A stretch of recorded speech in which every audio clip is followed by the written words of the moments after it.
देखिए, अब वो क्या कहते हैं अगारुल्लाह साहब, क्या नहीं कहते हैं, मुझे उससे कोई लेना देना नहीं। मैं एक ही बात जानता हूं, अगारुल्लाह साहब को किसने रोका है? और अगारुल्लाह साहब अब कोई ऐसे गली के या किसी मोहल्ले के या किसी टाउन के खड़पेंच नहीं है, वो ऑनरेबल मेंबर पार्लियामेंट है। और मेंबर पार्लियामेंट को किसने रोका? आप, क्योंकि आज यूटी है हमारी, अभी पार्लियामेंट लगेगी, वहां बात रखे ना अपनी। मतलब किसने? आज मैं एमएलए नहीं रहा हूं तो मैं कहूं जी मैं प्रोटेस्ट करने जा रहा हूं, फिर मैं एमएलए किस काम का हूं?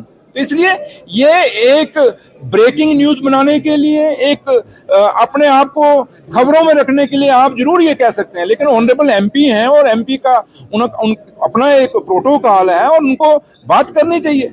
आए ना सीएम साहब से बात करें, आए वो हिंदुस्तान के प्राइम मिनिस्टर से बात करें, होम मिनिस्टर से बात करें। मतलब सड़क पे एक बयान दे देना एक एमपी को क्या जचता है? अगर आप सही मायने में लोगों के हमदर्द हैं, पहले वो रिजर्वेशन पे बोलना शुरू हो गए, देखा कि रिजर्वेशन पे सरकार ने अपना जो है फैसला वो कर रही है, तो उसको हट के आप आ गए हैं बिजली पे।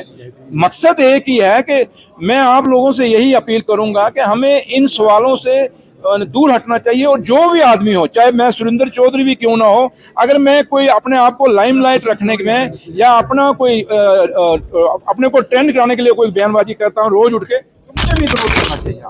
आपको वो चीजें जिसमें जम्मू कश्मीर का एकता बढ़े, जम्मू कश्मीर का भाईचारा बढ़े और जम्मू कश्मीर में अफवाहबाजी न चलाए, आप करें।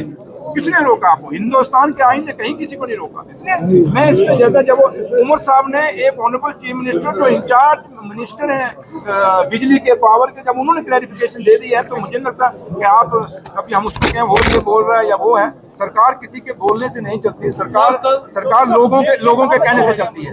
नहीं, देखिए, रिजर्वेशन का मसला जो है काफ़ी देर से अब पेंडिंग है। इसमें हमारी पार्टी का भी यही स्टैंड है, हम रिजर्वेशन को किसी से छीनने की बात नहीं कर रहे हैं। हमारा सिर्फ मौक़िफ़ ये है कि रिजर्वेशन को रैशनलाइज किया जाए, जिसका जो हक बनता है उसको वो हक मिलना चाहिए। जैसे ओपन मेरिट कैटेगरी में बहुत नाइंसाफ़ी हो रही है, तो वो जो नाइंसाफ़ी है वो दूर होनी चाहिए। और आपको मालूम है एनसी गवर्नमेंट ने पहले एक कमेटी तश्कील दी, फिर कमेटी का रिपोर्ट आया, फिर वो कहीं लीगल सेल में चला गया, तो काफ़ी अरसे से कुछ खास क्लैरिटी इस पर नहीं है।